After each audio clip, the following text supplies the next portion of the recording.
Welcome to Feed the Trolls. I'm coming to you live from a weird, badly lit hotel room in Bucharest. Thorin is with us. And we've also got Ne0Kai before he jets off and leaves us for China for like 2 months or something absurd. Nero's been hired, Thorin, for some weird, what is it, the Asian Counter-Strike League or something? Asian Champions League. I got my hopes up working the Champions League as a football fan. I'm thinking great, but no, it's basically the Asian qualifier for EWC, but they've done it as a 32-day LAN, including open and closed qualifier on LAN. So they've started the open calls today.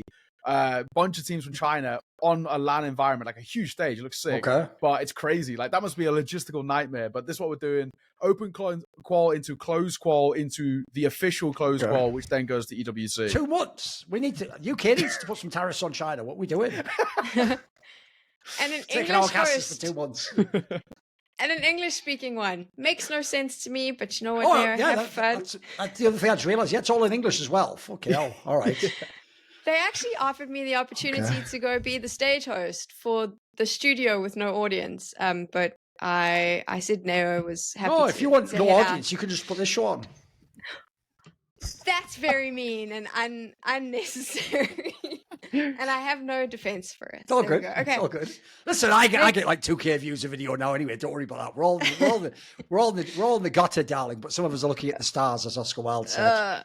Yeah, fair points. Okay, let's get into the show that no one's watching. We're going to be talking about Team Liquid specifically. We'll be focusing in on their current performance. But before we get into the Siuhy edition, because that is obviously the topic everyone wants to speak about, before we do that, let's talk about Twistzz as an IGL. We had enough time, I think, a big enough sample size. Okay.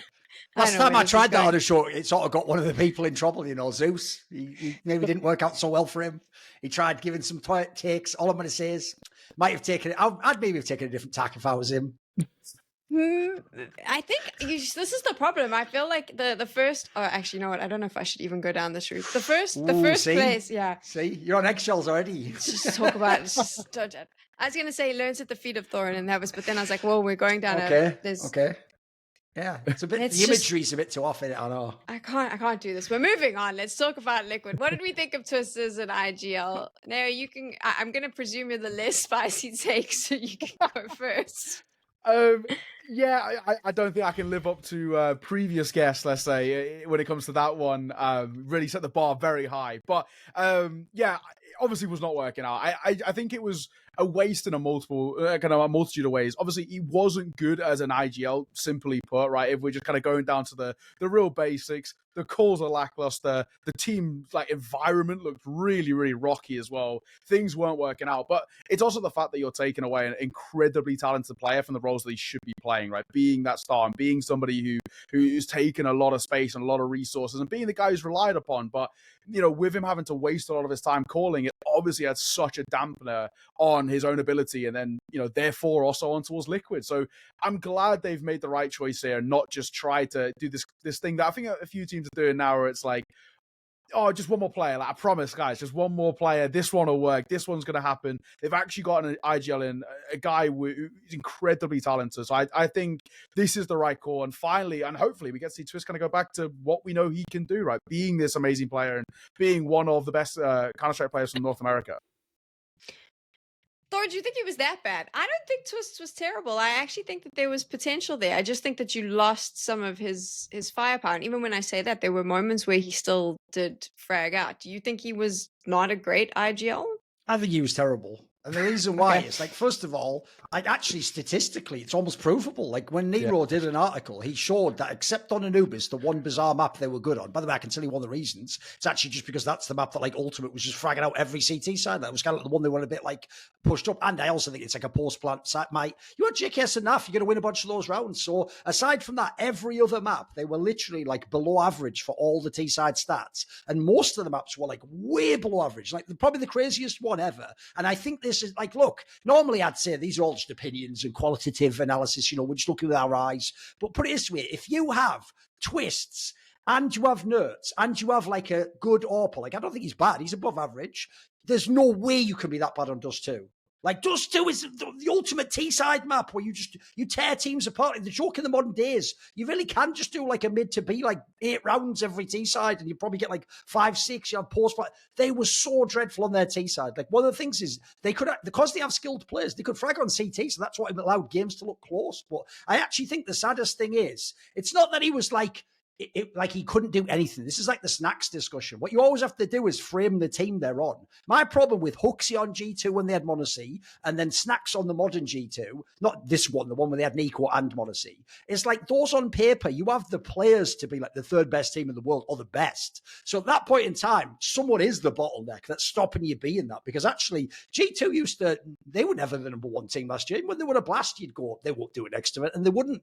When you looked at Team Liquid, this one was wild. They could barely make playoffs. And if they made playoffs, they were like straight off on the bike. So I look at their team. Look, everyone's just going to put the blame on JKS now because that's how it works. First one in gets the blame like Elysian Phase. Last one out gets the blame like JKS in Team Liquid. Even though, by the way, I will say, Naf, mate, every day you better be waking up and kissing that passport from Canada, mate. If you weren't 1 from North America and 2 a Team Liquid man through and through, a made man, kiss the ring, Mason's fucking grip, you wouldn't even be there right now. So I think when you look at the quality of the players they have, it's why, by the way, I don't care about this PGL Bucharest. I'm hyped for the Siuhy edition. I think that could make this team for real like the 5th best team in the world. And they could be like in semis, battling the spirits of the world and giving Vitality a good game. So the problem I think is this: he could have IGL'd complexity. There you go. If he wanted to be in complexity and be like sort of like a hybrid, like I'm still learning IGLing, but I'm going to frag a bit. But I think like Ne0Kai was sort of alluding to at the end, the worst thing that he did was he basically was never a good enough IGL for what Team Liquid needs. Remember, Team Liquid just booted Cadian, for fuck's sake. Like,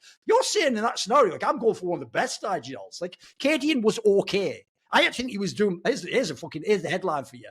I think, bearing in mind everyone's hitting on Cadian, rightfully so, Astralis. I think Cadian IGL'd Team Liquid better than Twistzz did. And that's saying something, because Twistzz had a better player, because Cadian also had fucking Cadian in his team. It was dog shit with the AWP. So Twistzz actually had a better AWP. So that's the thing that I hated the most, is I think what let Twistzz have this period, where, remember, he got like a season and a half of this, by the way. What let him get away with it for so long was his fragging. It's that essentially he himself could still kill people on T-side and like mid-round the game off himself, which is, by the way, what every secondary caller that's a star does. You'll notice Nico, Shocks back in the day. They're all, Yekindar, they're all from that school where they can see the mid-round call. But what they don't get, and this is where I'll give him a little bit of credit. I know why he failed in this sense. Because remember, the guy who was the IGL of the great Team Liquids was Nitro, who did the transition Twistzz just tried to. He went from being like a star aggressive rifler to like, right, that's it, I'm quitting. I'm going to be an IGL the whole time now. And look, here's what Twistzz didn't count on. He didn't instantly get it done, mate. Like, he tested it first, then they brought in Stanislaw, it didn't work. Then they came back. He probably needed like 3-4 months before he really got cooking. And I think people never, by the end, didn't even give Nitro his credit. So then the problem is you have that guy, so you think, I can do this. You see your Kindar fail, but you're there. Maybe you even like see, I can see what he's not doing or what he hasn't. And then lastly, you just worked with Carrigan. If you work with Carrigan, it's going to seem like, being IGL's piss easy. You just sort of like call here, call, hey, what a golden rotation. That, like, mate, there's a reason why he's the GOAT. Like, you aren't going to... By the way, Carrigan wasn't Carrigan in the first 6 months. It took him like 10 years to get this good. So I do think he was terrible. By the way, I'd tell him that to his face. But the problem was, it could have still worked and it could have still been a progression if he'd have been at a lower level team. The problem with these guys is the same. I'll give you the quick analogy. It's like my friends who were in broadcast and then they get into being on teams as coaches. You notice they never go and coach Gamer Legion. They go, I'm straight in a Team Liquid or FaZe Clan. It's like, listen, mate, you better actually be a genius at this. You better be a natural, because every other coach didn't start in the best team in the world. Now, I get it. You do that, like Twistzz, because when you do have that possibility, you think to yourself, I'm not going to deny myself the best opportunity. But I think you'll see here, most people will fail if they throw themselves in the deep end at a job like this. I think IGL is probably the hardest job in terms of like the experience you need. I'm just trying to think, because we went through this moment when Twistzz was the IGL and then there was Device was going to IGL and we had all of these star players. Yep. Nico was talking about it. One of the, am I correct in saying not one of them has survived? No, none of them. They all dropped it.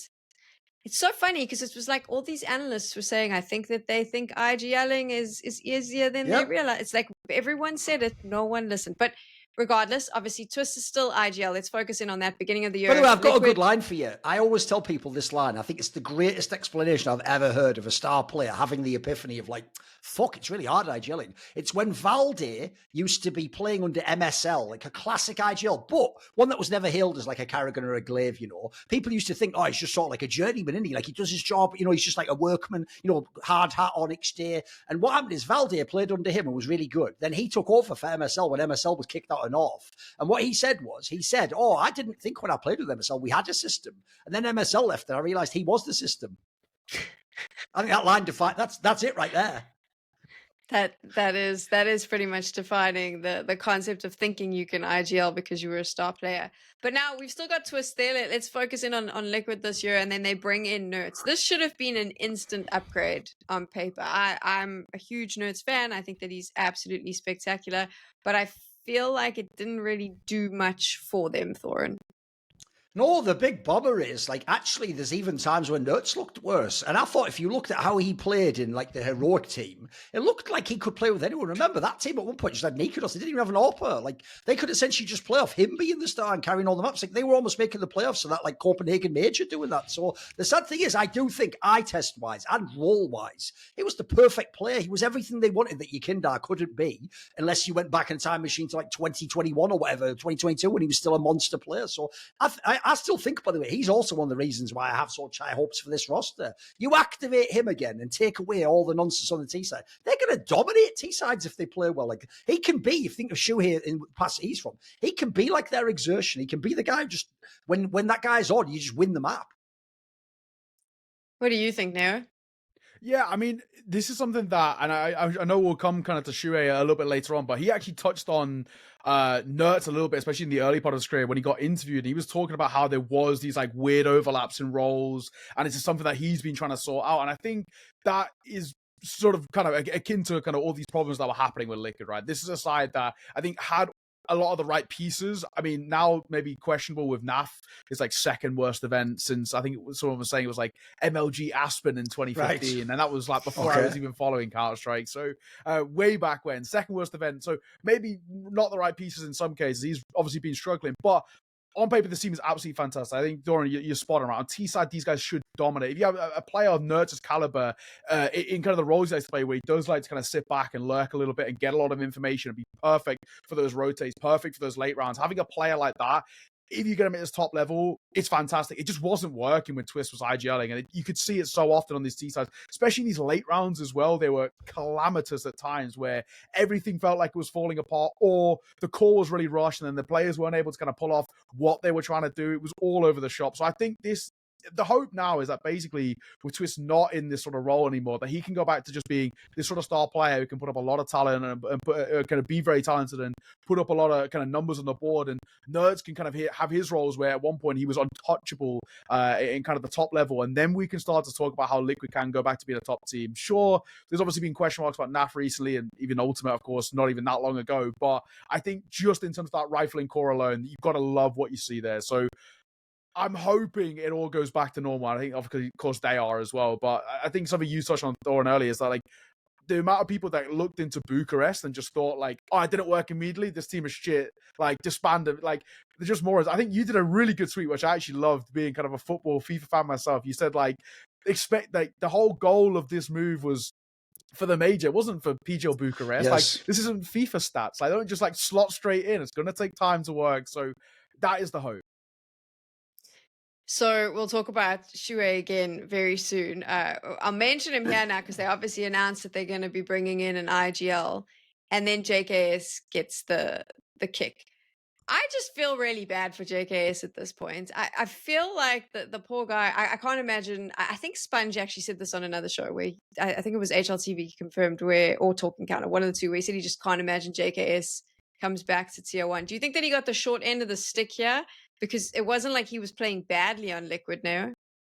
I mean, I think kind of what Sponge was talking about, I think it was on Talking Counter, and he said, I can't really see where he goes next. I think he is, like, right. I think with how things ended at G2, I think when it ended at G2, I think he still had a lot of that kind of like fan loyalty where everyone was like, you know, JKS wasn't a problem. Like, see, like we told you kind of thing. And I think now the issue is that post Liquid, people are like, well, maybe he was, right? He just didn't find the numbers, that's all. So I think for JKS, like the best you're really looking at in terms of kind of trying to get back into tier 1 is one of those sort of tier 1.5 teams, like what would have been like a Gamer Legion like a year and a half, like a Gamer Legion like around the Paris Major time, right? Like a team of like kind of prospects, maybe a couple of experienced players, and they might have be able to kind of make a bit of a fairy tale run. But I can't see any tier 1 team picking them up again. I just feel like this stint at the tail end, I think he's still got a lot to give, but in a top tier 1 team, like a top 15 team, I can't see anybody taking the gamble on him. Not post G2 and Liquid.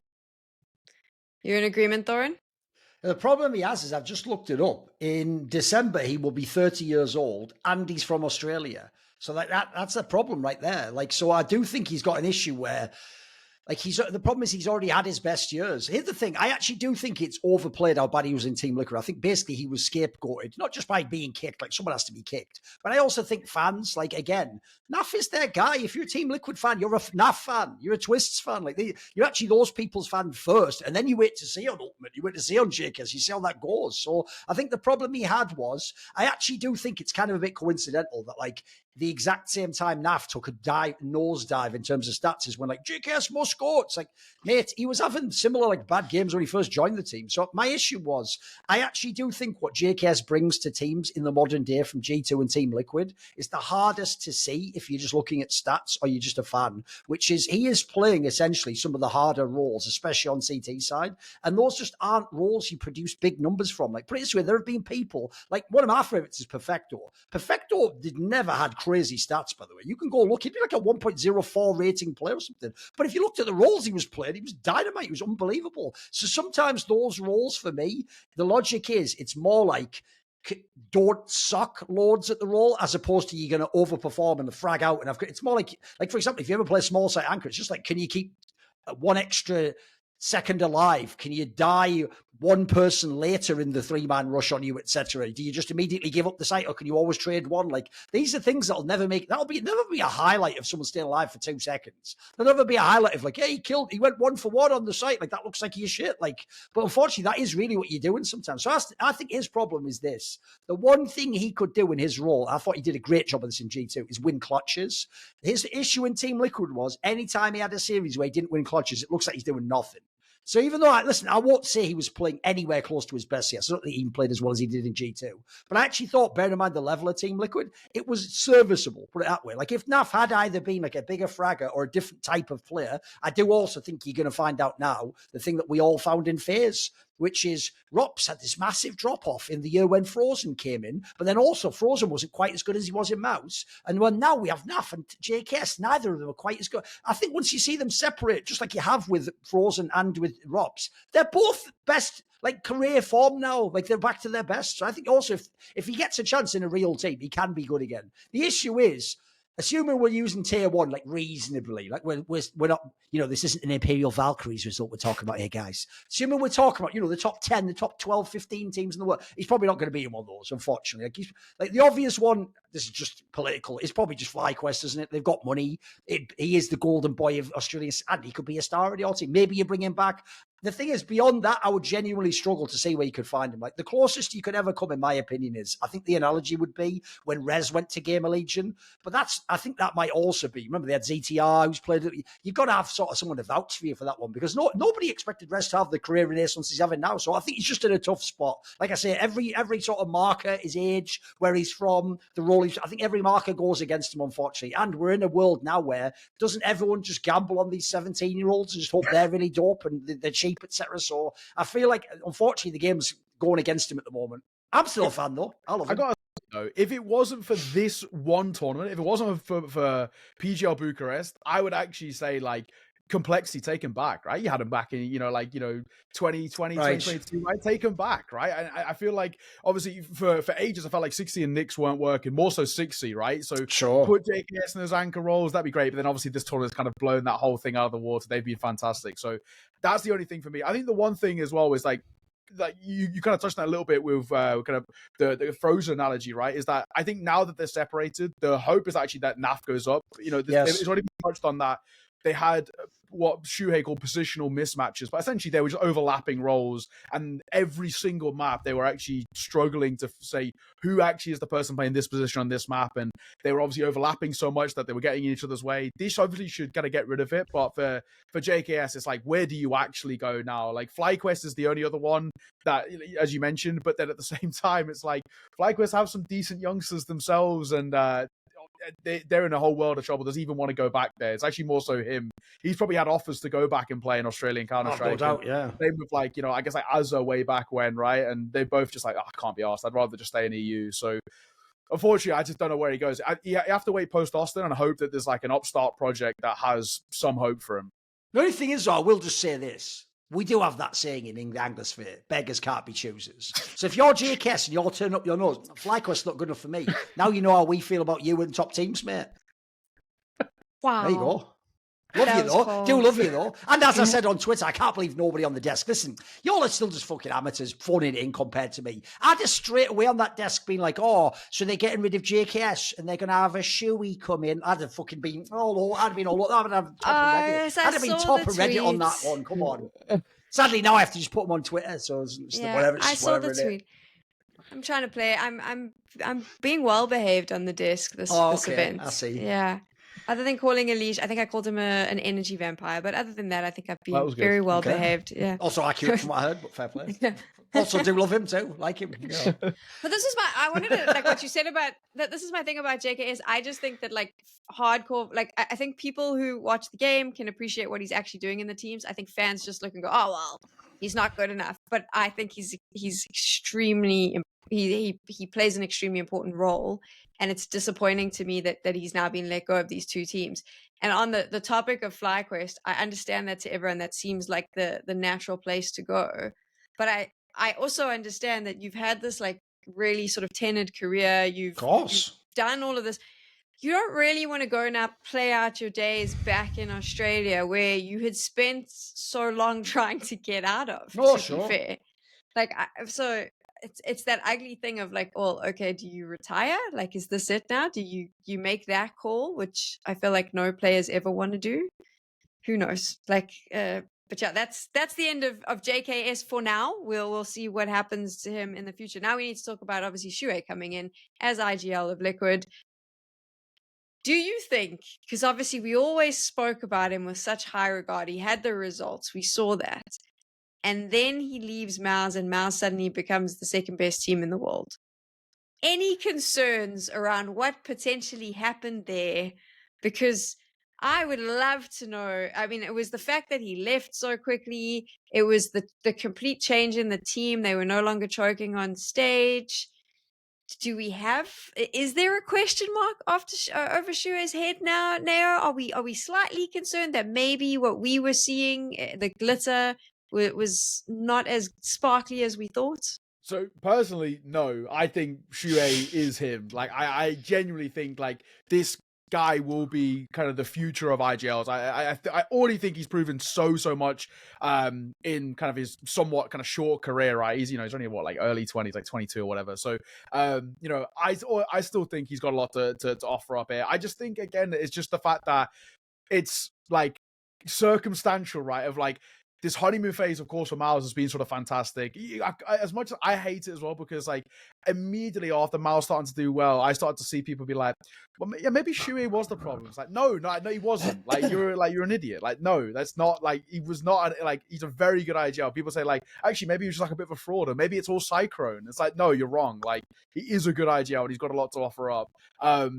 But then again, it doesn't help with them Bucharest, and then of course you bomb out at last place, like lose the legacy. Like, come on, guys. I can sort of understand the other two losses, but like legacy, that's a bad loss, like every day of the week. And I think this is now where I'm continuing to see like the kind of like Twitter Reddit sphere where they're like, oh, maybe Siuhy is actually a bit of a fraud. It's like, no, like this comes back to what we're saying. Like this is not that they didn't bring him on and had what they said, like a tiny boot camp. It's like under a week or whatever, a few days for him to get to know his teammates, then try and he said, like, basically, I'm trying to figure out the basics here. Like, that's all we've gone over is like, what is a default? What is our positions? What is a default? The most basic stuff. He played Anubis for the second time ever in his career. Yeah, and people are saying, like, that's the best map. Yeah, exactly. It's his second time like ever playing it, and then people are being like, that's a bad loss. And it's like, yeah, of course. Like, yes, as a map, he might like personally like out of a team environment, but it doesn't mean that he understands how to call it yet. So, I think for me, as much as everything on paper says like, well, yeah, like maybe this was the right move, but I'm full belief that I think Siuhy is like still an incredible IGL and still will be like the future of IGLs when the old guard and the goats retire. Soon come, whenever that is. He will kind of carry that baton, I think, for the next sort of 10 years. He will be sort of the next Carrigan, but minus obviously the star player portion of the career, right? And he will be, I think, the person who sort of pushes the payload for IGLs for a long, long time. So yeah, I have a lot of faith that he's going to really, hopefully steady the ship here. If he doesn't, however, then we can maybe have the conversation. Thorin, you don't think that there may be some issues behind the scenes I that do. we didn't? Yeah. I mean, I've alluded to this before. Go on. What were you going to say?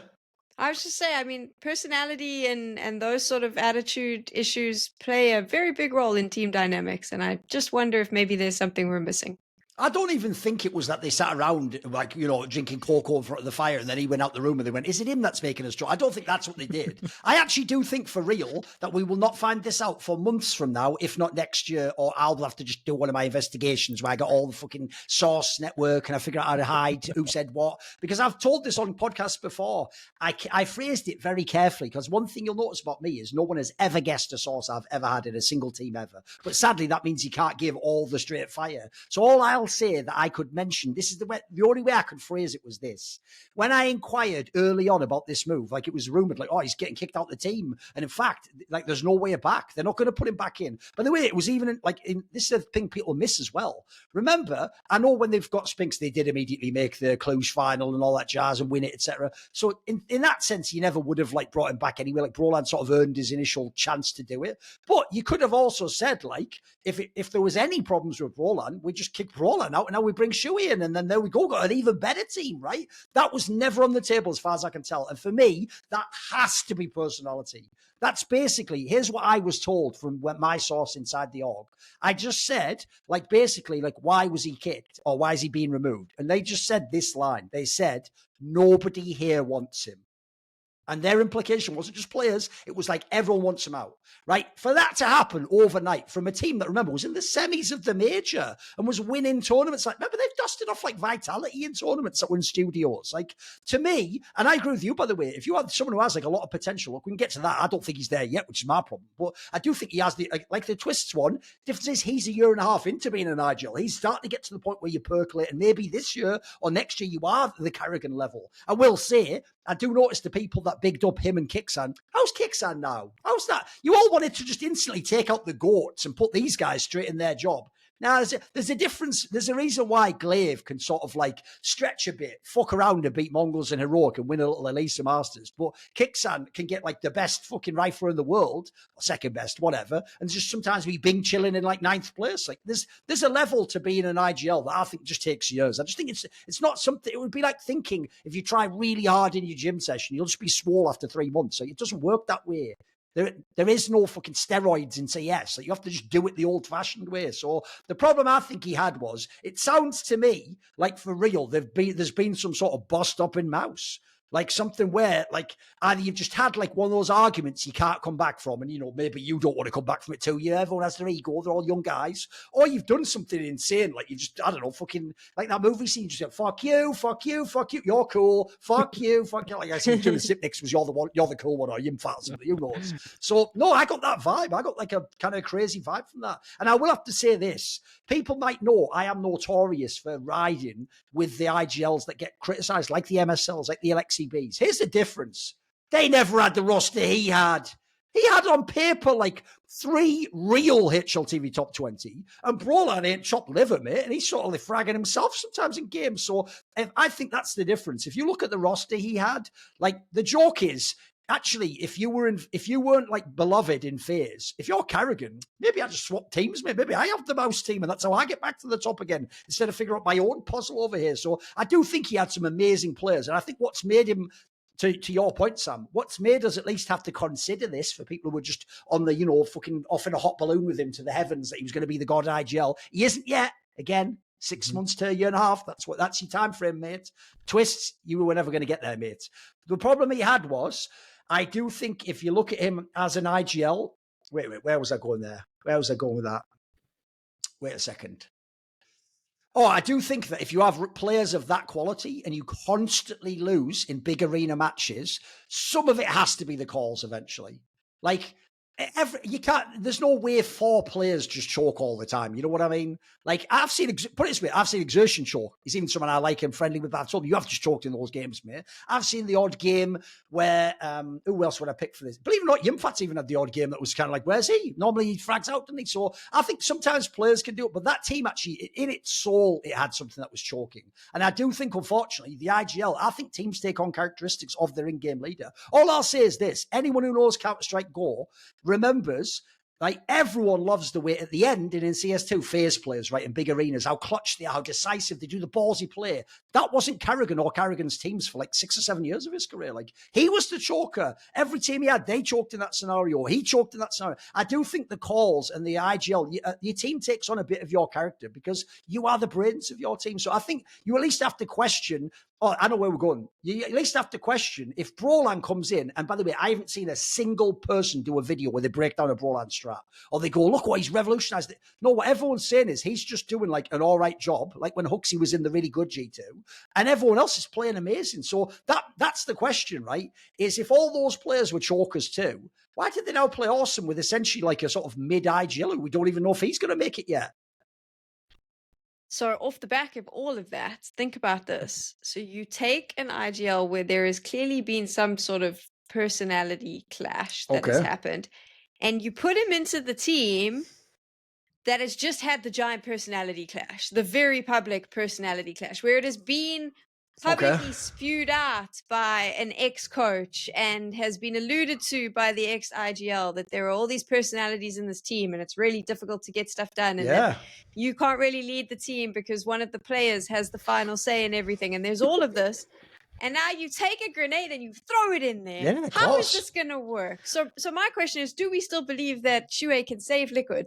By the way, there's a quote. I almost laughed myself. I was waking up, so not to sleep, almost onto my PC chair. When I woke up and I saw that HLTV interview, the headline, right? You're all going to read it differently to me, apparently, because everyone else thought this was good. The headline goes, Siuhy, from the moment I joined, Twistzz made it clear to me I'm taking over.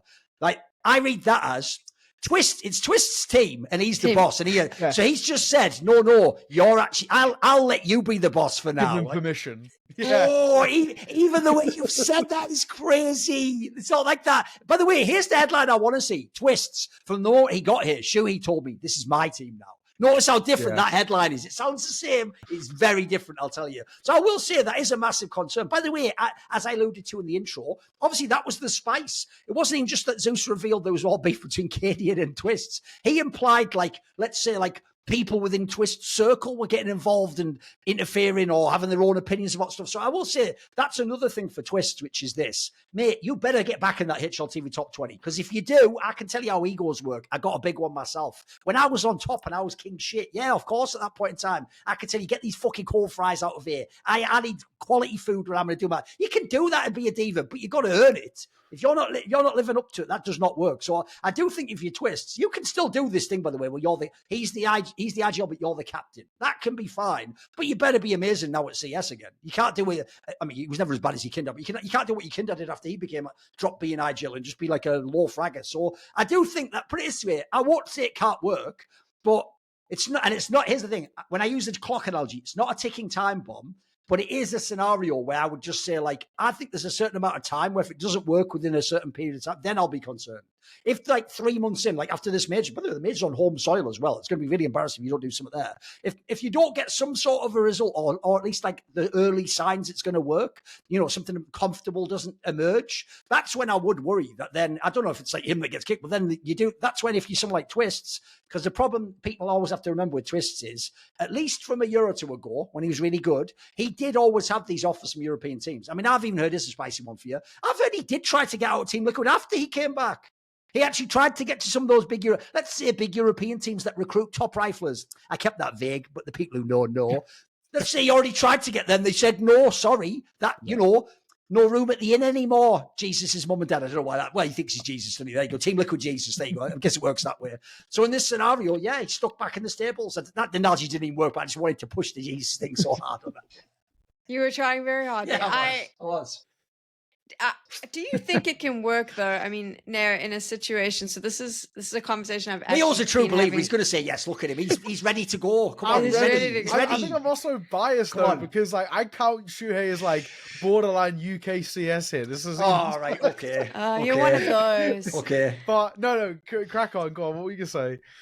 Can you have a successful team when the IGL is not the true leader? Like in my mind, so you've got a player in the team who's actually the leader outside the server and who's actually calling the shots. Can an IGL actually, in modern day Counter-Strike, my feeling is no. I feel like that isn't going to work. I think you're going to have a huge problem. And the question would obviously be, can it work? Because it is very clear that, I mean, just from the headline of that article, like Siuhy is not making the decisions outside. He's not the leader outside. He's just calling in game. True, if but Twistzz doesn't agree with you in a call that you made, like now to me it's a very concerning dynamic. And please, I don't want to take away from the fact that I think Twistzz is a freaking amazing player. I think Siuhy is amazing. I just don't know. To me, it's what is it? Water and oil. That's what I'm concerned about. I guess I wouldn't like the main argument there sort of be then like any sort of star player in a way. I guess like maybe like Bar Donk, but like in some ways like.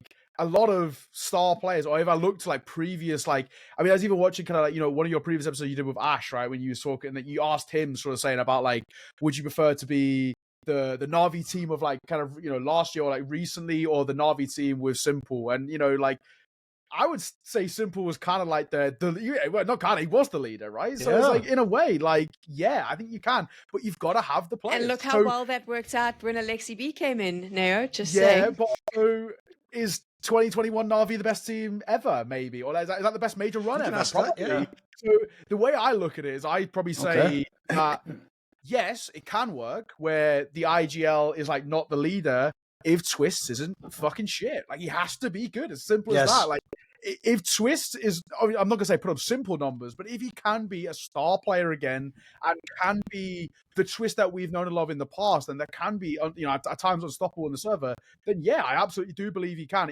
Great, sure, it's not a great early onset to see that like it's still sort of like Twistzz giving him permission like a teacher, but at the same time, I don't care. Twistzz can do whatever the fuck he wants as long as he if Twistzz gives me a 1.2 average rating, I don't care, man. Just do and say whatever you want. Yes. Tell Siuhy to do whatever you want. If this team makes a playoffs in Austin, starts to go deep in tournaments regularly, starts to fix all of the issues, we get NAF back online as well, then yeah, sure. I actually don't care if Twistzz is still like the quote unquote leader, and we've kind of all seen the quotes that say from previous employees of that organization. But I actually don't care if whatever he's like personality-wise, as long as he puts the numbers up. That's all that matters to me. And we've seen it happen with star players in the past. Fair point. Let's talk now about PGL Bucharest, because I had a chance to obviously get insight from the team themselves. I think Siuhy had less than 10 days together to practice. And I don't even think it was like a real boot camp. He didn't even have a shirt. He was wearing one of their Dota players' shirts because they didn't even have time to get shirts for him. I did an episode of Snake and Banter the other day, and I think JW even said he'd scrimmed against Team Liquid. So it's not even like they're just like the eyeballers is nowhere near like top 10 or whatever. So that implies to me it wasn't even like a full boot camp or something. You just played whoever was available, a warm up match or something, That was exactly it. It was. I think he said less than 10 days. It was a ridiculously low amount of time. It wasn't like an official boot camp. Didn't even have shirts yet. They come into PGL Bucharest. It obviously looks horrific. Let's be honest. It was terrible. Yeah. I'll but I translate mean, that. Yeah, I'm still on this whole like be nice this week. Right. But Okay. I want the South African here to come out. yeah, just be a complete asshole.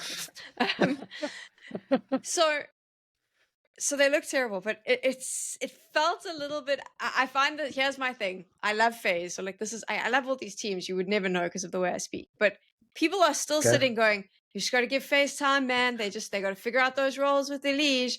You know, they just got to have more time. Liquid comes in. They haven't even had 10 days with the in-game lead. Everyone's like, this is absolute shit. Everything is terrible. Yes. Like surely in this instance, a little bit more grace was possibly needed.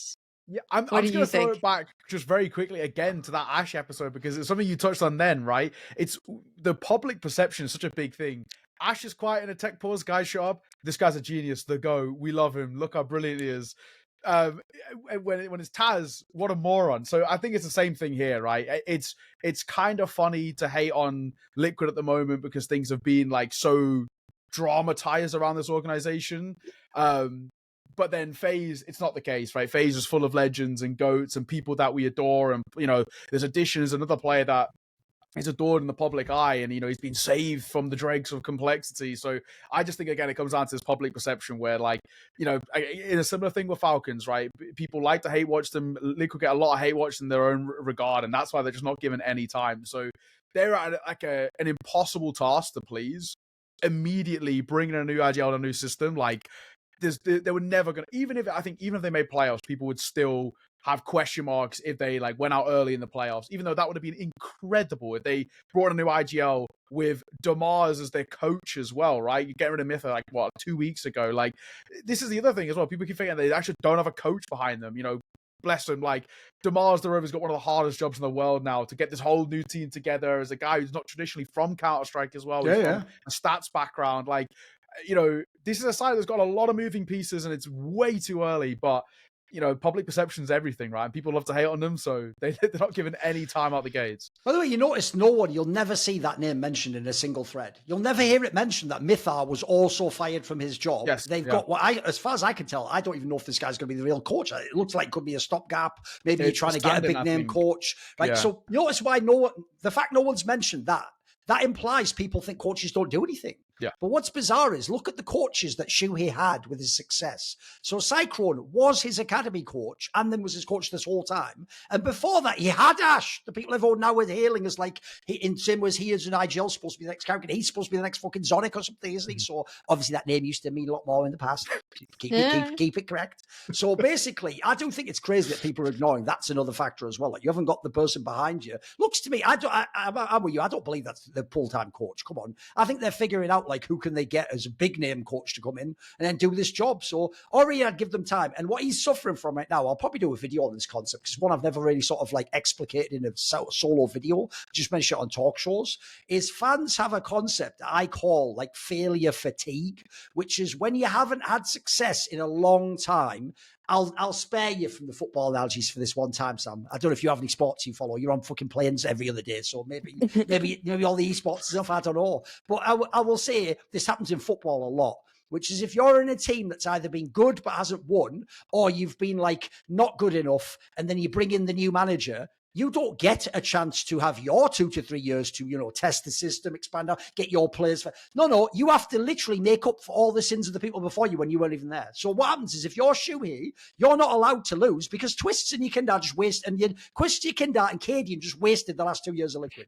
So even though you weren't even here, like, what am I supposed to do? No, you're supposed to actually instantly succeed. I actually think that this is why, in my opinion, one of the greatest travesties ever in CSGO was that Alexi B was signed and he was given something like 8 months, fired like an absolute bitch, and to go off to NIP, which is like, listen, JKS, we all fucking slum it sometimes, mate. You go and you show you're good again. So he had to go to NIP. Everyone said, by the way, he's done it tier 1, he won't be back again. You saw what happened with that. He came back. But I think the reason he had that was everyone was sick of that era where even when if Ne0Kai played the best CS he ever saw, they couldn't win a tournament. They would just be in the semis, it could be in the fact they couldn't win. And so fans were just so bored of being like, next season, and then it's like, no, there's no next season. I need to win now. And so I think actually, even though he's only had one tournament, I think people already are sort of pissed off.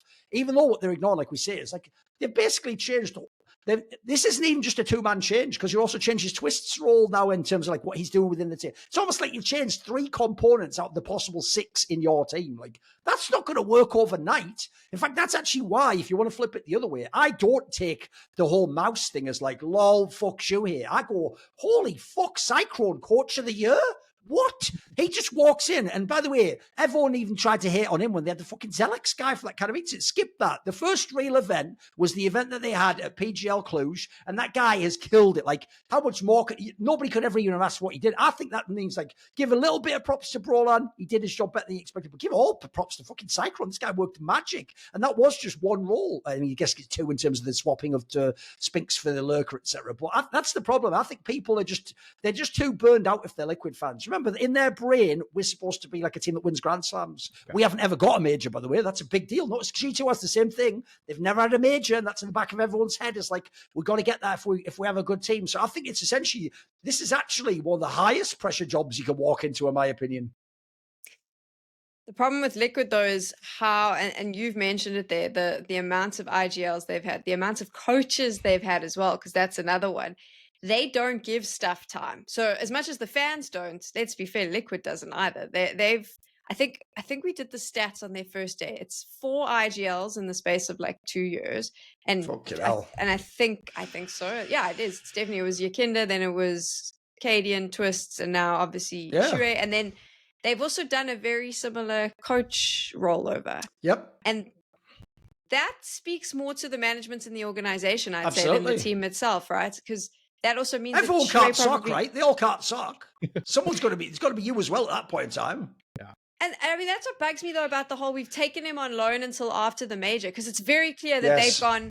If Siuhy gets us to the playoffs in the major, he can stay. But if not, we must have another IGL. Like, guys, haven't you learned your lesson? It's been 2 years of this shit. It's not working, right? And it's also weird as well. Like if you could like sit down in front of like the Team Liquid management right now and be like, okay, let's just assume the major doesn't go well in 2-3 months time, right? No time at all. In the grand scheme of things. Let's say things don't go well. Who would then be your next choice, right? And it's like, who's walking through the door? Yeah, exactly. What IGLs are around? I know Liquid have a decent amount of money, but just like what IGLs are around right now that they can pick up?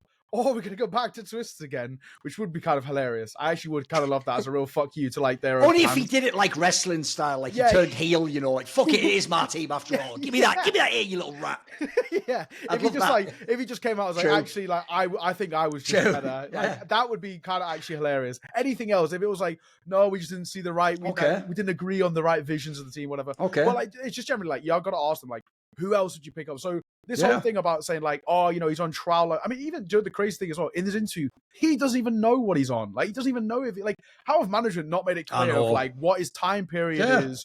Are you on trial? Are you on loan? Like, even in the interview, like they with HSC, they asked him and he was like, I don't know, like trial or loan. I have no idea what it is. I've got one goal though, and it's just to work. So like, you know, credit his mindset's right, but like, you've got to start asking questions higher up. Like, first of all, if he doesn't know his time period, that's probably not a good thing. He should really understand, like, we're expecting some improvements by this point, just so he knows what period he has to work in. But at the same time, if it is actually the major, as much as this roster move is for the major, right, and they made it very clear, it still is quite short in the grand scheme of things. So if they, you know, let's say they go 2-3, for example, and just miss out on playoffs, like, yes, it wouldn't be great by Liquid standards, but at the same time, you're already seeing improvement directly from Bucharest. So then what a Liquid value is good for them. And this is the brutal thing. Like, I actually think like it's one of those things where they're saying like, it's on a trial alone, but you got to sit them down and be like, mate, you don't have any other options. Like, legitimately, like, stop with all this bullshit about like, you know, we have to see immediate results. You actually don't have any other options. Like, they cannot go anywhere else bar trying to chance it on like a tier 2 guy and hoping that'll work out. And it normally doesn't. Here's the other banger I would have dropped on the desk to rapacious applause. Just write my own reviews. That didn't happen. It's hypothetical, isn't it? You know, and then also that everyone blow me kisses, whatever. Right, here's the line. Here's the banger no one else thought up. You aren't me. You can't do it like I can do it. I am the Kanye West. Also another name that's sort of gone a bit off the boil. But I was like, the good one, your graduation Jesus, that era, you know. So I would just say this. How, if you refuse to marry them, how are you ever going to get a honeymoon? That's a bar. That's a bar right there. Think about it. Because it's real. Like, I'm with you, Ne0Kai. Beggars can't be choosers. Like, this guy, before this year, was on people's list to replace Carrigan in phase, as in he was going to be in a top 4 team in the world from another top 4 team in the world. So the idea you're like, nah, I'm not sure if that's good enough for me. Who the fuck are you? Yeah. Who are you? You haven't done shit. By the way, I don't even think that part he said there's unfair about if you go 2-3 in the thing. Right? You know, on paper it says Team Liquid made the top 8 of the last major. They had the most piss-easy run of all time. And by the way, they made a dog's dinner of it. They were like barely beating all those teams. Like, those are the same teams Vitality played and just clapped out of the server. Like, you could see levels. And then when they got to the playoffs, that was a shameful performance. They actually just got completely murked. So I think if you're Team Liquid, you can't, unless you literally want to do Falcons type shit and you are going to go and buy like Apex or something, who isn't coming, by the way. I'm telling you, spoiler, I'm friends with him. He ain't coming. And he isn't even coming for that Falcons amount that he said in that joke there. That's because you get to play with Nico Monacy too. Yeah. You'd need like $1 million a month. You know what I mean? So since he isn't coming, you have no choice but to literally commit to this guy. As far as I'm concerned, at a minimum for the rest of the year. Yes. Like, absolutely. forget this idea of like, hey, we'll see after the major. Mate, you know what then? Fuck around. Maybe after the major, I see. Maybe I get a better offer after then and I'd piece off and I go, and now I am in G2. I tell you what, that would fucking sting, wouldn't it? So I'd just say as well, with Team Liquid, I agree with Ne0Kai, except he's putting him a little bit further down the track than me. This guy one day could be Carrigan, could be that type of IGL. So as a result, if you get those players, it's why I just said I think the biggest travesty ever at G2 is not holding on to LXCB. You couldn't see it, mate. When there's a saying in sports, right, which is if you ever get the chance to sign, we're talking about their peak like a Ronaldo, you don't even think, do I need that role in my team? Would there be over? You just sign them, mate, because those come once in a lifetime, and most of the time they don't even say yes when you make them the offer. So what you do is you sign those players, and then the joke is if it doesn't work with Siuhy, you kick someone else out the team, mate. Maybe that does mean you need a different offer. Maybe it's time for NAF to fucking go to another team or become a fucking ambassador for the. Who knows? But at that point in time, you've got to get, especially for IGL. I don't think many IGLs. That's why, by the way, funnily enough, there's another area Carrigan ruined Counter-Strike. He is the guy who picks up players, standings, and just fucks around and wins the tournament. No one else does that. Nobody else does that. So as a result, I think you have to give this guy minimum 6 months. He has to have time to put his system in. By the way, another thing is you're walking in the door and because you aren't Carrigan. By the way, if people don't know, the reason Twistzz worked in phases, he knew Carrigan was the shit, and he's taken me out of the gutter to be in this team. Of course, I'm going to do what he says. You're walking into a team where, as we're saying, you're not even fully installed as the IGL, and Twistzz is right there in the room where you're trying to please and validate and make sure he's on board with you because you know he's the ultimate like co-sign person in the org. That's not a normal scenario. Like, this guy needs time to bed in, have the losses. By the way, have the tournaments where it doesn't work, have the ones where you make progress. I don't even care about placing, by the way. So you have to make a semi-final. I want to see you show me a game. Like, if you go and play and you beat like Eternal Fire or Aurora now, you go and play and beat someone like the G2s and the Falcons of the world. Now already, I don't need you to win the tournament. Yeah, I can see something there. There's something going on there. Some of these teams in general don't lose to nobodies. Like, so I think it's more like I've got to see qualitatively more than some quantity. Biggest issue as well, we're talking like this, the major is 2 months, 3 months away. They don't have a coach. How the hell do you bring in a new IGL and a new coach, make sure said IGL and coach can work together? Because in modern day Counter-Strike, that is so important. And not only work together, but make sure you can implement a system before the major when your team is going to be on the road pretty much nonstop until that major happens. Because I do believe they've got Melbourne, right? And then they've got Dallas. Yeah. I think that they're missing Astana, but I saw they're doing Blast Rivals. So they're going to be playing these tournaments nonstop. There's barely any time to actually put a system in place, and you still don't have a coach. That is a very high mountain to climb. And also, who do you even bring in as a coach? Now, I was thinking about this. Like, you're pretty limited there. I had a couple of thoughts about this. Well, so I wouldn't ironically do that, but I mean, it actually kind of. I mean, look at that X-Bleed team's doing right now, but they're kind of cooking that BC game lineup. I was having a conversation about this yesterday, and basically, if we're talking short term, I think first and foremost, I know it's like a buzzword that people like to throw around. It's not always how it works out, but people talk about like vibes-based coaches versus like scratch-based coaches. I'm scared. Right? Okay. Like I really feel like actually like and this is something again that Siuhy touched on in his interview where he said like we actually need a coach, not like because of like the strats, but we actually need just somebody who's like a bit of an intermediary, right? Just somebody who can kind of control the team, somebody who can kind of just be there as sort of outside the game stuff is how we called it, like organizations and all the like organizational stuff. And I think he's right. Like, I think that's like the sort of person they need. I think they do need somebody who is just a little bit better at like probably, let's say, dealing with interpersonal relationships within Liquid, since they've seemed to have had many over the span of the last couple of years. Now, I'm going to interrupt you there. So maybe they need a coach, because sometimes when the IGL makes decisions, there is a player in the team who questions them. And if you had a coach, you could stop that from happening. Yeah. I also, it would have to be someone like planting seeds that don't exist. Just somebody respected. But spicy. I like it. I wish it was real. There's one person that I was thinking, I know this is going to sound super rogue, but hear me out, right? There's one person. Come on, hit me with it. I'm ready. From Nouns, right? I know that sounds rogue, but the old Team Liquid coach, yes, years ago. Yeah. The reason why is knows the organization, the management, which knows a bit of a shit show. Nouns have just lost all their funding, so he's now no longer paid, right? So he's essentially a free agent, if we're being completely frank. Even though they're still playing under Nouns, which is kind of weird, but. Like, I just feel like that's just like a familiar face who can maybe just be there as a bit more of a vibes man. Is also like a nice bloke from when I've spoken to him. And I've heard great things from players who've kind of worked for him in the past. So that's maybe where like, it's somebody that I think at least like Twistzz would respect, because he's had to respect him in the past. So, like, that's like the first like immediate easy one, is like, again, maybe like a temporary fix. But long term, I think obviously it's a much bigger question. I think obviously they need somebody to come in and bring a bit of a system to this team.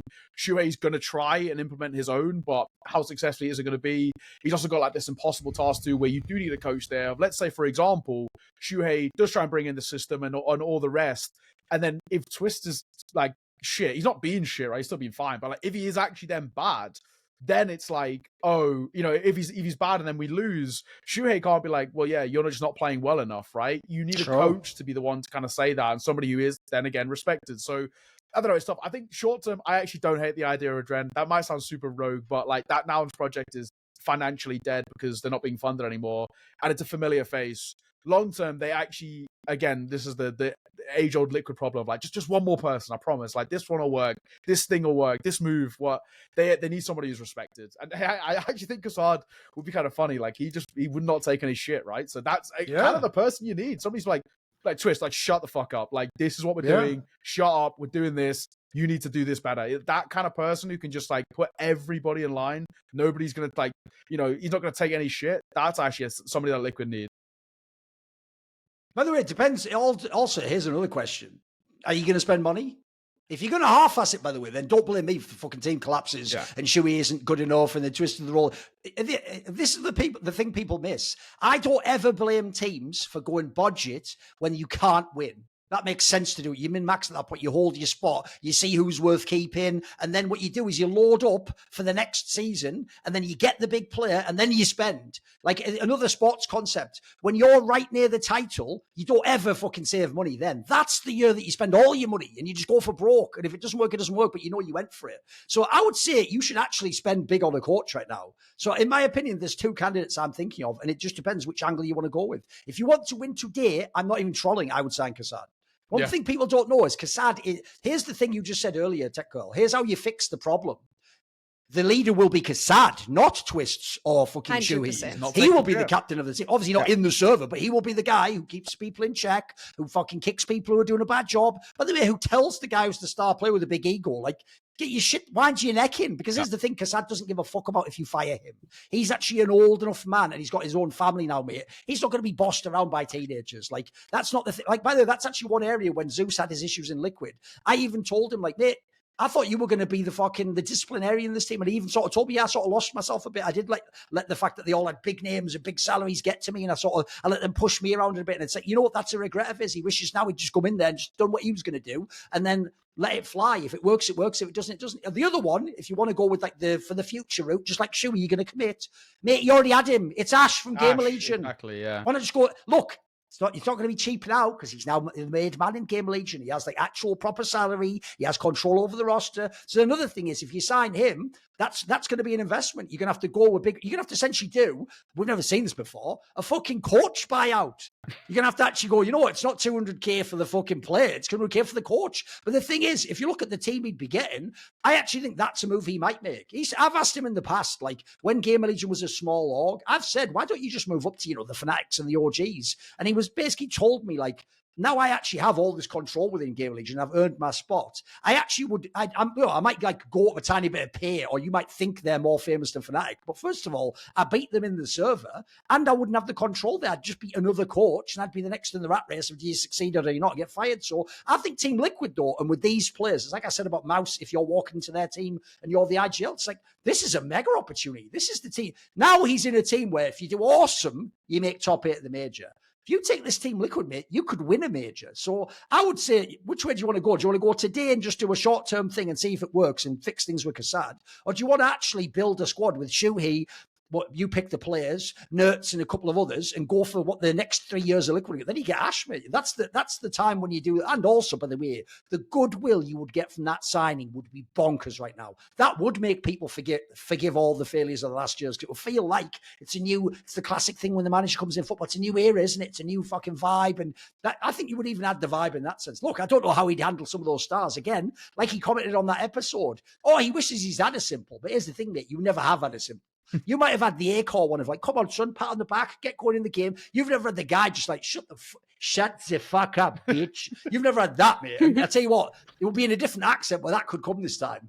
So I floated this Ash idea, and the counter I had to it over everything, like the buyout and all the rest, was I don't know why Ash would take the job. That sounds like a poison. Okay. We called it the poison challenge. Yeah, I agree. Right? I think it is. Like, why would Ash say yes to it? Like, for because maybe he is the Kwisatz Haderach. Maybe he drinks the poison and transmutes it with the Bene Gesserit powers into the pure water of life and sees where no other Team Liquid coach could see Neo. Maybe he sees the major. Is Ash, is Siuhy, I guess, in this case, Lisan Al-Gaib. We'll have to see. But I think the big thing is I don't know why Ash would take it. What you touched on is like Ash has, like, whatever Ash says in terms of a player, Game Legion just say, they don't even second guess it, right? And that, having that control, I don't think Liquid give it to him. Like, they're an organization with so many, they're massive, agreed. So many moving pieces, so many people got to say yes to this, and on all the rest. And I just think, like, for Ash, like, he likes this ability, and I don't blame him, but being able to be like, I think PR's sick, we should sign him. Sure,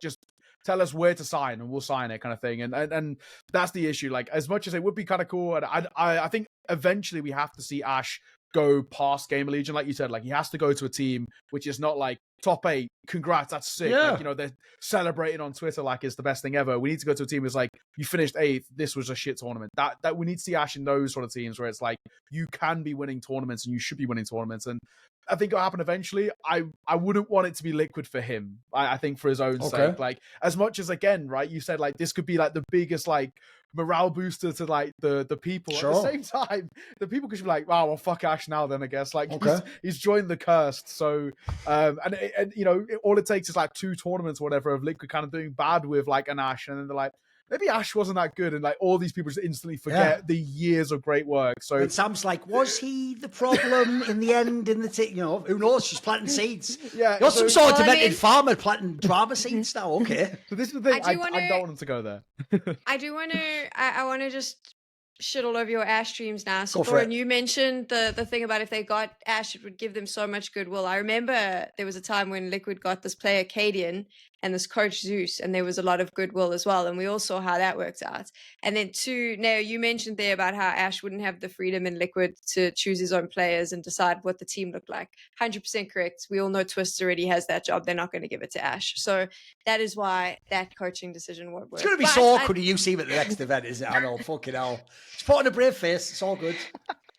I don't think they watch the show. Like we said at the beginning, right, no one's watching it, so True. I'm fine. We are in a forest, the tree that's just following, no one listening. True, okay, all good. We're all good. I am actually terrified of the day I have to make eye contact with Twistzz, because he's always been so nice to me, and I'm going to be like, I haven't exactly been very nice. Oh, well, to be fair, that's also his nature to be. He is also a passive-aggressive guy, by the way. He wouldn't just like openly be like, fuck you. You just see it in the glimmer. He's like, love your work on the desk, Sam.